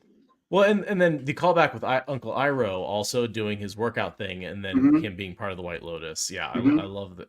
The writing is so good in this show, and it's just like so good. The layering and self-referencing, and foreshadowing that they have, and just it's great. It's absolutely great. I can't say it enough. It's a masterclass in just storytelling. The splat, Nickelodeon. I like the star. Yeah. Must you ruin everything? Also, is she metal bending at this point? Has she been metal bending? Yes. Well, yeah, to escape. To escape the thing, because I mean, Yeah, I'm saying just to that escape the thing. that space Earth was metal, It'd right? be metal, yeah. It would be Yeah. iron, yeah. So that is metal bending that we just saw right there. So I can't remember the sequence of events, but so that's the end of our episodes. I mean, I could watch this all night, but yeah, oh yeah, but, keep going talk about it. you know, people have to go to sleep, and it is a Monday night. But that was like this. Every episode is great. I don't think there's any episode that's truly 100% filler and cuttable, like without losing something. You could probably lose an episode or two, and the story would still be coherent. But I think you would lose something. But every episode of season 3 is just a banger. Every single one of them is just fantastic. Oh, I'm so excited for watching the rest of it. But the Sokka's Master episode is one of my favorite episodes because there's so much in it that, like we've mentioned a million times, the stealth teaching of things is just, it's throughout the whole thing. Yeah, I think your point that it's the kind of his story has come like full circle, and now he is who he was meant to become from this episode. He's the Dragon Reborn. He's fully realized Sokka now, and now we get to me too. Like it was like if you like the Instagram poll, Fallout was winning for a little while, but the Twitter poll just blew everything out of the water. It was just like 85% fucking Avatar. We had Fallout, Avatar, what were the other two? Ahsoka and Stranger Things. Were our 4 choices for this. Avatar has really just stood the test of time. Like it keeps just coming back and being amazing. It just time and time again. More shows come out and we're like, it's got some of the aspects that make it good, but nothing has all of the points that make Avatar good. It's good on so many levels. The writing, the animation, the storyline, the moral lessons. I mean, it's just there's no place where there's very few shows that can do one of those aspects better than Avatar, much less let alone all. Yeah. And to this point, so like, yes, it was on Nickelodeon, and I'm sad for you that you never watched Nickelodeon as a kid. But also, this show was, for most of the audience, I don't know how old everybody is in chat, but and who's watching, but the like I was aged past, like this show was not targeted to me. Like I was probably in my 20s when the show came out, but it was still fucking fantastic. I remember my friend was watching. He was like, "You got to watch this show." And I'm like, "Really, on Nickelodeon? Like a Nickelodeon anime?" Right. And I've been in love with it since that day. It's easily, and I've said it a million times, but I always tell, especially you, Seth, you'll understand how poignant this is. If someone held a gun to my head and was like, "You can only consume one of these 2 things for the rest of your life," and it was Wheel of Time and Avatar: Last Airbender content, I don't know which one I'd pick. Like I don't know which one I'd pick, honestly. I mean, the only reason, like, I love Wheel of Time, it's been my obsession forever, like since like I want to say like 96, 97, 98, somewhere around there. I don't remember the exact date. But and it's such a huge part of my life, obviously Dragon Mount and most of my friend base. We were talking before the show, Seth and I, and like some of like most of my like really, really good Die in the Wool friends I've met through the Wheel of Time community. Like it's like the 3 people who I call like my family outside of like that are really just my found family I met entirely through Tarvalon.net, JordanCon, like and they were all at my wedding, and I've been visiting them a million times, and the Wheel of Time community has been fantastic. And yet Avatar holds up to that for you. Yeah.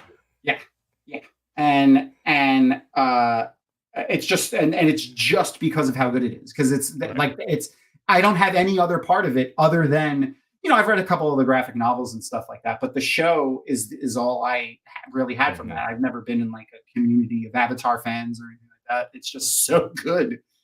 If anything, it's so good. It's not a community. It's just everybody.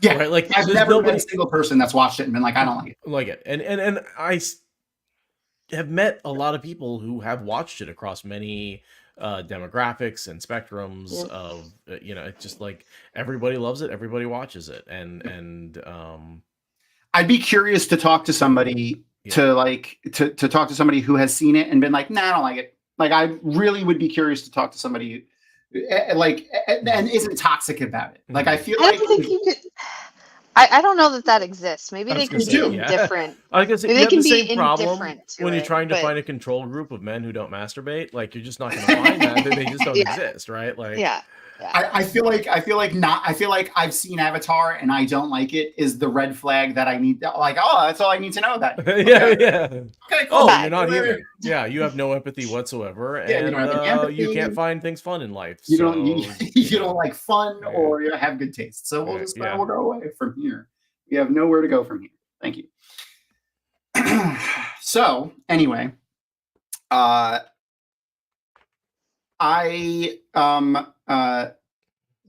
of the things that we've been really kind of focusing on this one of the things that we haven't focused on very well on this show, I feel like, at least I always feel like I dropped the ball with it being like a partial interview of our guest / let's watch this show together and talk about it.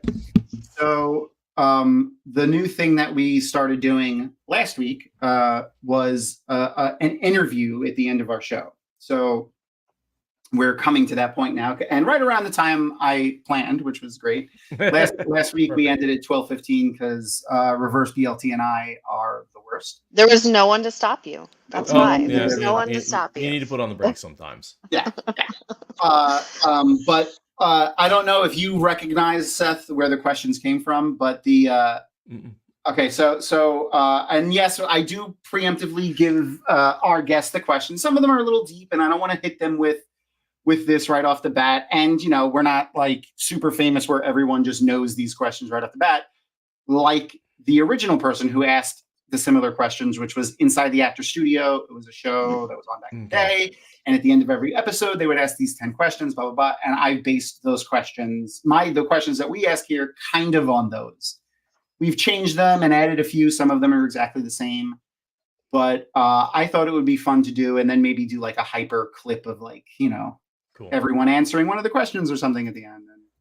Yeah, and I have to preface it with, I have a lot of trouble answering what's your favorite, what's your least favorite, what's the best. Too. Like those, putting those. So the things I picked were, things that I came up with in the moment, and some of them I still, I'm not even sure I have an answer for you, so I may have to think it out in the moment.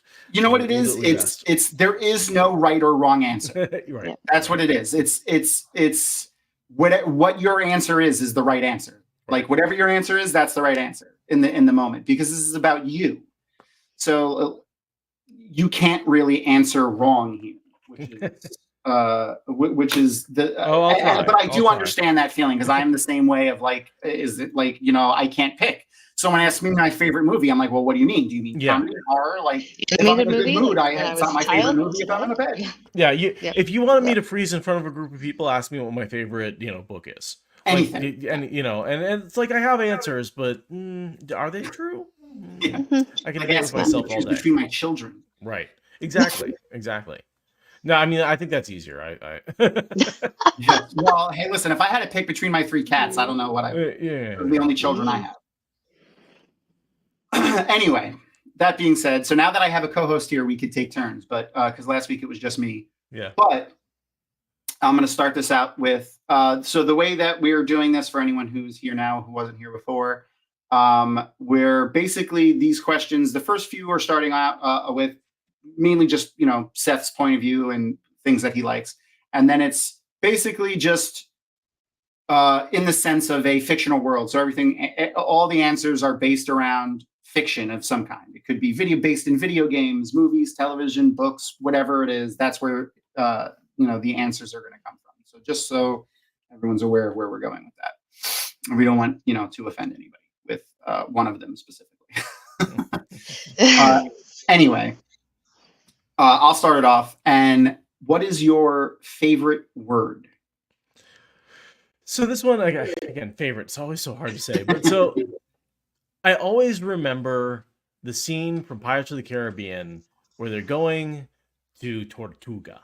And they go on and they're like, Tortuga! And they're just yelling. And for some reason, whenever what's your favorite word, that scene pops into my head and I have to go, Tortuga. And so it's because the way they say it, that's it. There's nothing else to it other than that scene and just the fact that always pops into my head. And I kind of love it. Kind of love the word. And the also, you roll your R's beautifully. Sir. Oh, thank you. Yeah, that's really nice. So I like this next one. For me, like my students even know like the word moist, which I think is true for a lot of people, like is my least. I just don't like the way it sounds. What's your least favorite word? So Thing that makes you cringe. Yeah, this is one where I came down to spelling. Okay. I'm a terrible speller. Me too. And there are words that drive me nuts. But I use all the and that's fine. I can avoid most of them. But the word absolutely. Oh my God, I spell it wrong every time. I spell it wrong every goddamn time. I tried to sit down to spell it in my notes and could not do it. Had to type it into Google, copied and pasted it, still didn't think it looked right. I hate that word because I want to use it absolutely all the time, right, in my writing, and I can never get it right, and it always involves opening a tab, and it's like, why does my brain insist on using it when I can't spell it? And then why can't I figure out how to spell it and just remember that? That and another word I spell wrong every single time I spell it for the first time, and then I have autocorrect on now just all the time because I need it. But it's that and tongue. I never get it right. Oh, I always reverse the O and the U and the N. Like I put them in the wrong places. I'm just it's an environment for me. I always leave the N off the middle of environment. I don't know why. I have leaned into spell check a lot. Like I just start typing words that I know I'm not going to spell correctly until it suggests the word that I want. I was working as a cook and I couldn't spell recipe. I kept messing up the I's and the E's and switching this. And I had someone be like, "Aren't you a cook? Why can't you spell recipe?" I'm like, "Because I said it was a cook, not not a typist. Whatever. I didn't write the menu. I just cooked it." Yeah. All right. What's an everyday sound that you love? So this is one where I was going out on a walk with my fiance yesterday. Oh, are you getting married now? Yeah. Oh, by the way, and by the way, I'm wearing an engagement ring too, non-traditional, but I love that. It's like I was like, why do you get to wear one and I don't? What the hell? Aaron got me one too. Yeah, nice. And we had left our phones at home and the wind was blowing and the trees had, it's spring, so we've got leaves on all the trees, and we were just hearing that wind through the trees and just sort of that. You can hear it come in the distance and that movement through the trees and the way it sort of passes through. And it just, I don't know, there's something very magical about that sound of the wind. And if you tie it into the Wheel of Time, right? The wind through the trees, right? That's the intro, right? So the wind coming down the mountain. Exactly. That you can hear that. But it was just like, because we're in the middle of the city, right? We're in the middle of Portland, but somehow the wind was blowing and the trees were so loud that it was this white noise that made the whole town seem very, very quiet and isolated and small. And so I don't know. I like that sound. That's cool. I like that. Thank you. That's nice. Thom, are you going in order? Yeah. Do we have to go in order? Okay. No, we don't have to. No, you do the obvious one next. Well, yeah. So what was, because what he said made me think of another one of our questions. But so what's the sound that you hate? Well, cars, honestly. Like the rumble, the horns, just the general... just all of it. Any part of it. The engines, the sound the electric cars make when they back up. Like there's so many things about cars that just... Do you know what I hate? I hate you hear it at stop signs now, is all the cars that have the like the start stop.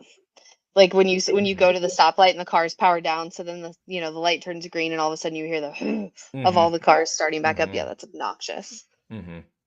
And it's someone saying least favorite sound, cat puking. Yeah. Fair enough.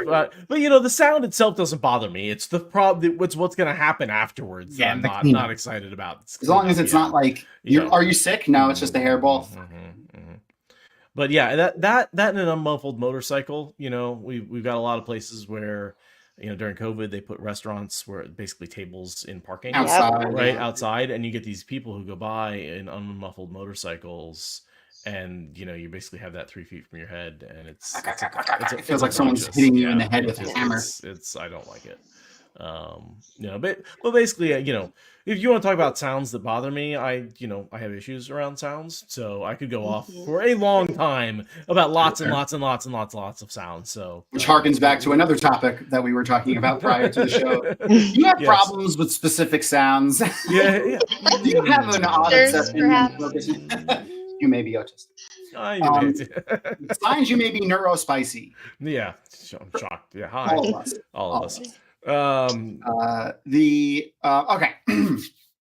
Again, so now these next questions will be based in, fiction of some kind. Again, could be anything: video games, books, movies, film, comic books, whatever you want, mythology. Who would make the best partner or spouse? I think I'm getting married in 4 months. It has to be my fiance. I'm sorry. I know this is supposed to be fictional. But I can't, because there's nobody, I can't compare anybody to. Okay. Like Forget about for you. For you want to play matchmaker now? Is what we're going with. Yeah. So just generic spouse. Like if oh man. But see, that's tough because relationships are so dependent on who. It's true. But there's two people in a relationship, not just one. Yeah, exactly. Right. So relationship. So it may be then it may be easier for you to answer who would be the worst partners. Yeah.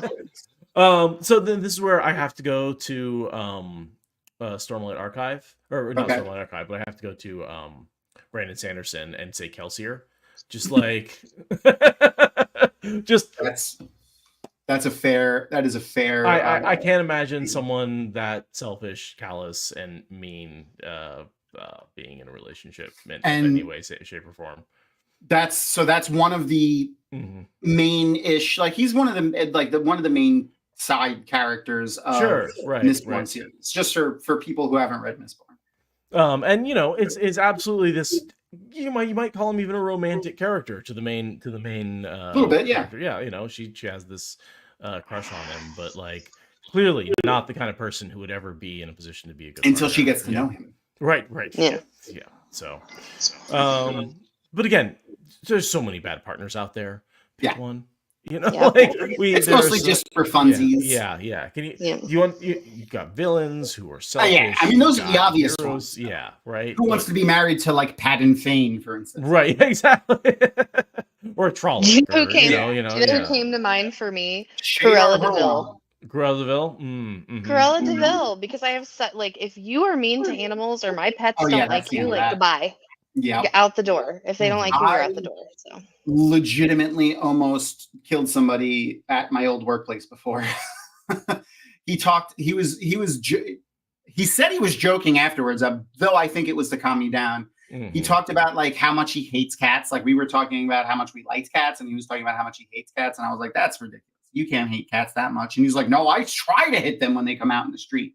And I was like, I will kill you. Like I will hit you with my car. Yeah, I will kill absolutely you right not.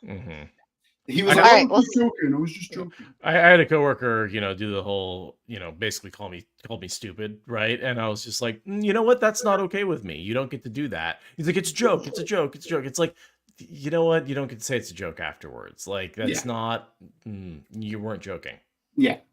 And then you saw my reaction. Now it's a joke. Yeah. Now it's a joke. Right? Now it's yeah, because you're scared. Anyway. Yeah. Sorry. Make it a little more lighthearted. So we know you're in love with sorry your about fiance. That. Oh yeah, love my fiance. Love your fiance. But who in the fictional realm do you have a crush on? Like anywhere in fiction? Who did you or did in you? The past, did you have a crush? In the past or current? And this not is anymore. Again, your only crush is your fiance now. Right, well, of course. and this is something that I think comes from getting a little bit older, is like normally if you had asked me, 10, 20 years ago, I would have said, some hot chick from some TV show. But now that's not what I'm looking for, so now Linda from Bob's Burgers. Like that is honestly like if I was looking for somebody to be in a relationship with, she's weird, she's supportive, the relationship is something I'm envious of, right? It's something that's such a good relationship. And I'm a bit of a curmudgeon, and like I identify enough with Bob too that like I really like what they have going on, and That's fun. So that's my like.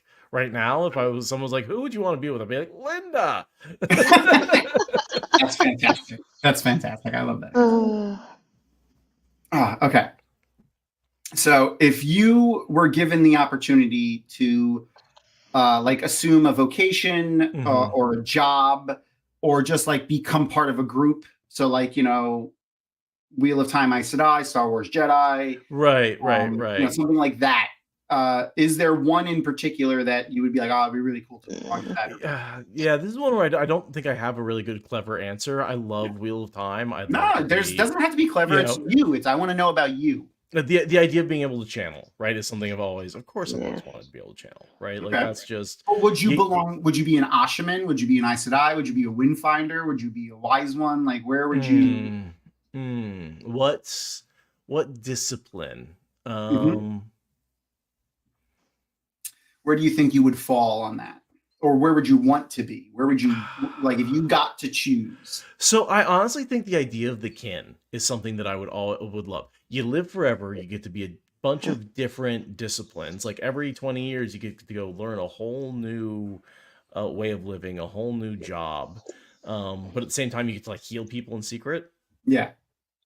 I think that's just cool, right? Like, and you're not fighting. It's just, for me, the idea of channeling is always like, how would I apply this to day-to-day life? How would I use this? How could I make life better? And for a lot of people, the fighting is always the answer. And I'm like, I don't want to fight. I don't want to fight with power. Like that's not something I want. I want to read about people fighting with power. I love that shit. But it's less fun to just read about a bunch of people hanging out in like a town doing nothing. It's more exciting to read a time of war in a book. Well, and it's one of the reasons I really like Rhythm of War, because that book is much more about Navani being an engineer in the tower and using math and logic to figure out interesting ways to apply power. And I feel like it's not necessarily that's a good one. That's a good one. Yeah. And not necessarily pushing the rules to the limits, but a little bit sometimes. Yeah, a little bit of Andral, a little bit of that sort of. That's my favorite part of Brandon Sanderson is when he's like, okay, given this set of rules, what's the extreme that we can push it to? Okay, I like that. I like it. So kind of in that same vein, what do you think is like the very worst job, or a job you would definitely not want to have in these fictional worlds, Wheel of Time or really anywhere? I feel like just being in an army around powerful people, being a foot soldier in any kind of army is just like, well, I have zero control, almost no control over my life and how things are going. Especially like in the Wheel of Time, like now you're being surrounded by people with that are channelers. Like, there's similar examples, like, you're not a fighter pilot, so people are dropping bombs from the sky, but like people are literally those things without the machines. Right. And that's sort of war is hell, right? Like what you can't tell me anything that's worth in war. Maybe slavery, right? Like, I mean, no one would want to be again.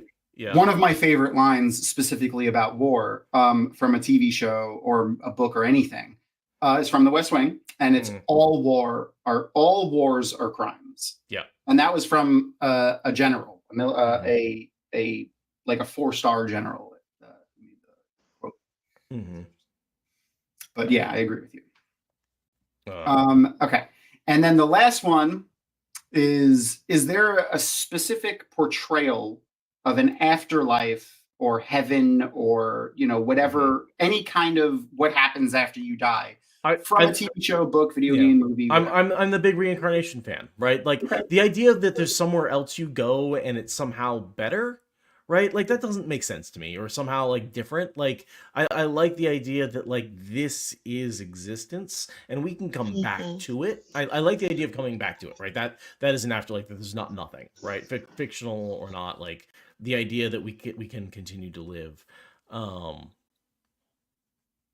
But the idea that there's an afterlife, a heaven, some, you know, ripe plains of grass that you get to go frolic in for a long period of time, like, and all those ideas just seem miserable after a certain amount of time, right? That you're trapped there.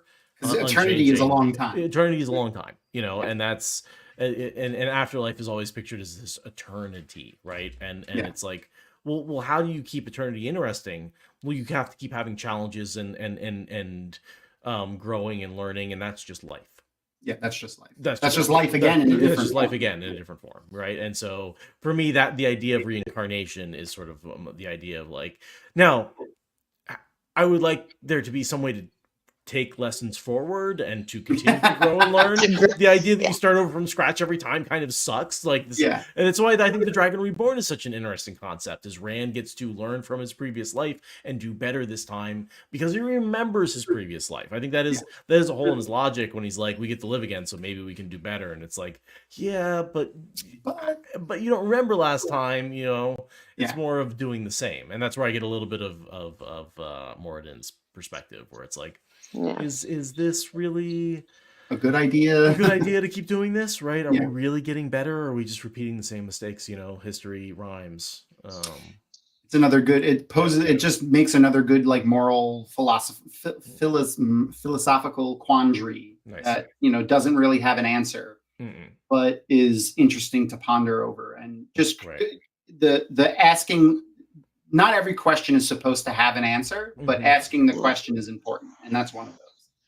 And it's a good place where I think Wheel of Time and Avatar really come together, is this idea that the Avatar, the Dragon Reborn, is the person who has memories of previous lives, and that's one of the things that makes them so interesting and so powerful. And you know, and that's a surprisingly common theme in fantasy. There's often a way for the main character to achieve the wisdom of someone older and wiser within a short period of time. And it's always because there's like, you know, a great need at the time. It's never you know, and it's always something that's. I like the stories where I feel like it's done better when it's something that's not plausible all the time to do. It's only because of the specific situation that's happening right now that makes it possible. I as long as that situation isn't genetics and inheritance from like a great king, that's one of the things I've always. I think sort of Shannara did that, where they were like, okay, you just happen to have the right genetics, and that always drives me a little bit nuts. Of like, you're the special people because you were born in this one specific spot. You happen to be born over here. Right. Yeah. So, all right. Well, that was great. Thank you for indulging us in our little nerdery here. Oh, of course. Hopefully those weren't too. No, they were you, and they were great because they were you. Thank you. And that's what we're looking for. But also, who's behind you? I have to know. This is Timber. He wants to let out. He is not happy about being inside right now. Timber, show off. Oh He's my gosh. here. He is adorable. He's very cute. Oh, cute. Look at puppy. Look at the puppy. Oh my gosh. Perfect. He's fairly well known on the WoTSpoilers podcast. You hear him in the background quite a bit because he, so especially in the beginning, when he was a puppy, he would make a lot more noise. So you can hear him in those episodes. But yeah, right now he's just upset to be locked in here while dinner is being made out there.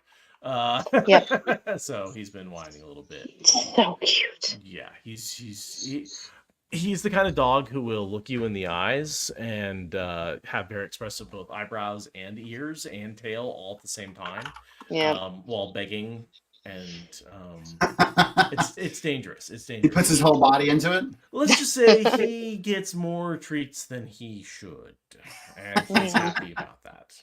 You know, and this dog spoiled, because never takes him to work. So he's almost never by himself. He gets to go into an office full of people who take turns walking him and petting him and giving him treats.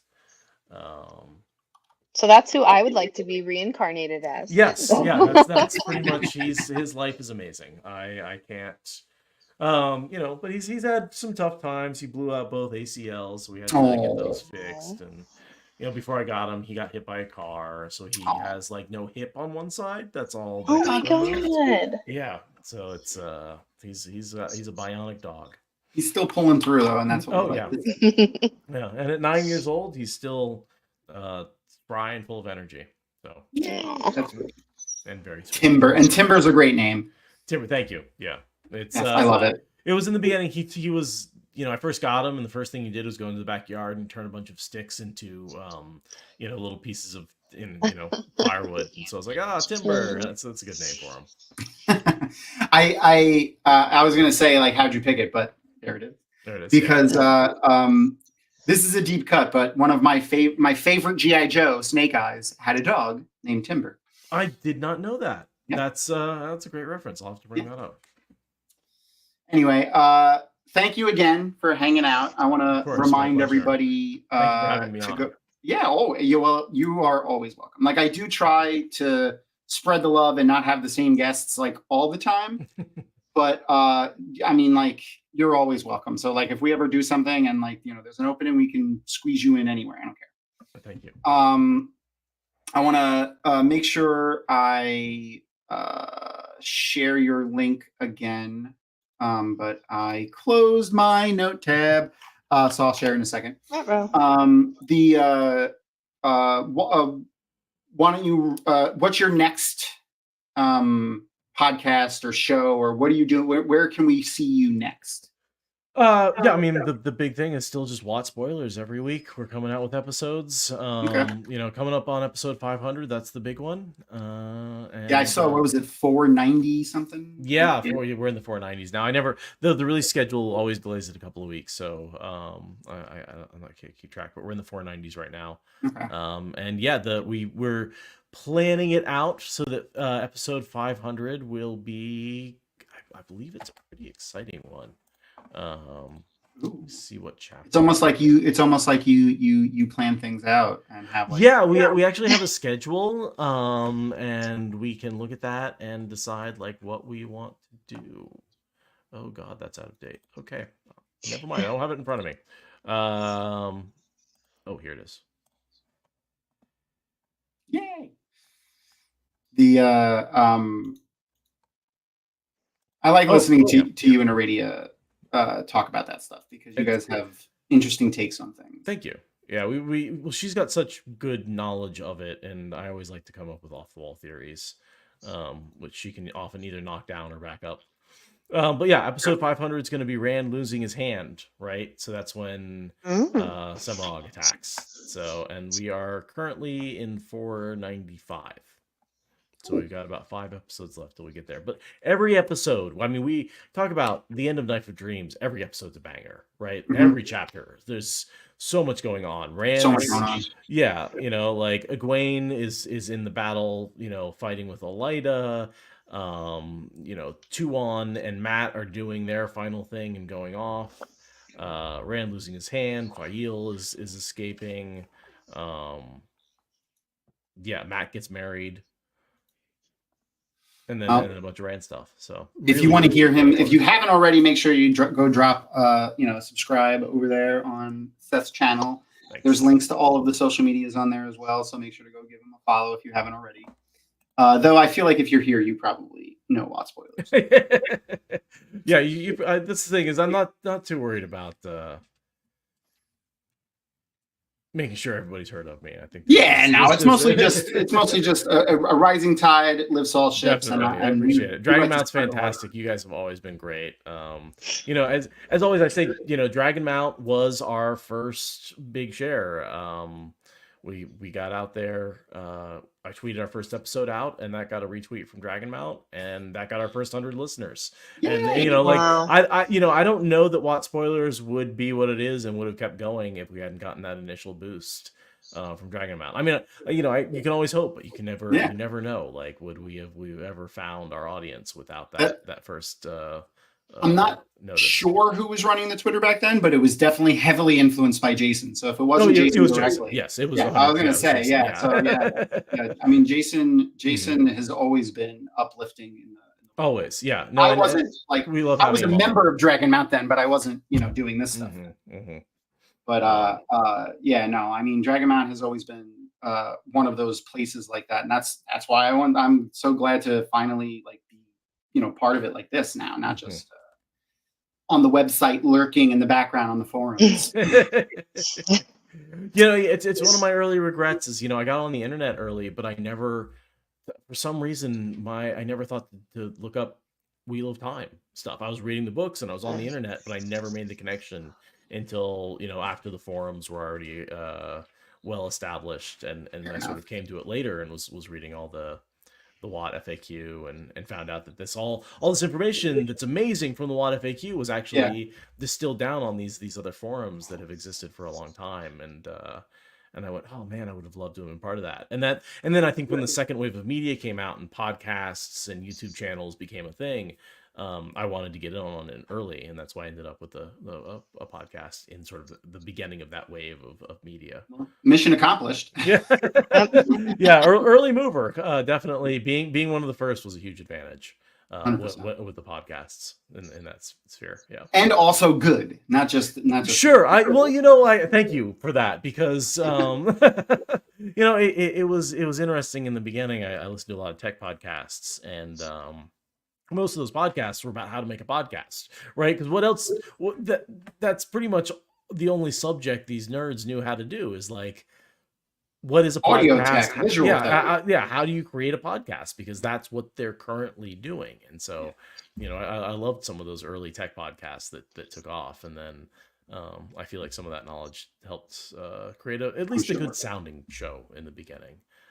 I mean, there's always been good. You guys have always had good quality. Yeah. I feel like that was always really important. I remember picking your brain early on about microphones and stuff like that. Well, and my advice for anyone who asks, the room is more important than the microphone, right? You want to have, the sound padding. I've got a fair amount in frnt of me that you can't see, and I've got couches in this room, and I've got a barrier over this whole wall is just there's a lot of sound barrier in this room. And then just have fun with it, do something being passionate about the subject. The subject, and it's better. And there's a couple of different avenues you can take. You can record a lot of stuff and do editing, or you can do a more written production. Depends. One of my favorite podcasts out there, I've said, is Podcast of the Dragon, and that's the creator of that writes it, records it, rewrites it, and then records it, and that's what ends up coming out. And it's just it's an absolutely amazing written piece of material versus something like WoTSpoilers, which is entirely improvised in the moment, but then heavily edited afterwards, right? So versus something like this, which you probably is in the moment and then you just put out there live, and people are just enjoying what we create. Mainly because I hate editing. It really is a race between which I hate more, editing or the sound of my own voice making mistakes. And so then, and what I found is I can edit audio. I've not been able to successfully edit video in a way that I'm happy with. I'm the same. I actually did. I edited the podcast that we do. I'm not on it, but Kathy and Maureen and Rajiv do a podcast when the show is out, where they recap and talk about each episode of the new season of the show, but they only do it for the Wheel of Time show. So, but I edited those episodes, and I could do the audio fairly okay. I figured it out, but video, no, not even. It's so different. I always found it daunting. Extremely. But anyway, thank you for coming, and thank you everyone for sticking around. Before we go, I did again, because I'm so good at this, forget to make my graphic for next week, but I'll have it up in 10 minutes. But next week's guest is going to be somebody that you recognize from like 2 weeks ago because he was there. That would be, I'm going to share the picture from 2 weeks ago. That's Scout up there in the top right when we had Koala Sadai and Scout on as the creators of the Cards of Time game that they're making that they had over on Kickstarter. This picture from their Kickstarter is from like weeks ago. They have more backers now. Yeah, so many more. Yeah, nice. And she's got some great stuff coming out. They both do. I can't wait to get my hands on the cards. And they asked me to be on a fun trading card that I can't wait for people to see. But it's a secret. I am also on a fun trading card, and I also got it sounds like they're creating a whole fun deck. Yeah. The trading cards I think are mostly the Wheel of Time creators and a couple of other fun things from the community. Folks, I think yeah. It's all community. Everything is just based on the Wheel of Time community, and it's a really good project. And they're both really good people, which was I was like, would you like to hang out? And I had a lot of fun at WotCon collecting those cards, like going around, they were handing them out and we were trading them. And I think I've still got them sitting around here somewhere. I think they're in this drawer over here. I mean, I went to the second WotCon. I had to leave early because I got sick and I tested positive for COVID. And the two things I wanted to partake in everything, and I was on a bunch of panels. There were two things that I missed the most. One was playing Cards Against Time, and the other one there was an improv panel that we were going to do, and I was very excited for that. But I obviously didn't do that. But I'm sad that I missed them. But I'm glad she was able to. She's going to have like a bunch of stretch goals associated with it that you could purchase. Not stretch goals, but like add-ons after the Kickstarter is over, so you can like purchase some of the older stuff, the older printing stuff, and I definitely got to do that. But yeah, so Scout, aka Hobbit Scald or Tranfear, is going to be our guest for next week when we watch episodes 5 and 6. I can count, I promise. You can math. And it's going to be fun. Yeah, I'm excited. So again, Seth, thank you for hanging out, and thank you all of you awesome nerds for hanging out with us for this entire time.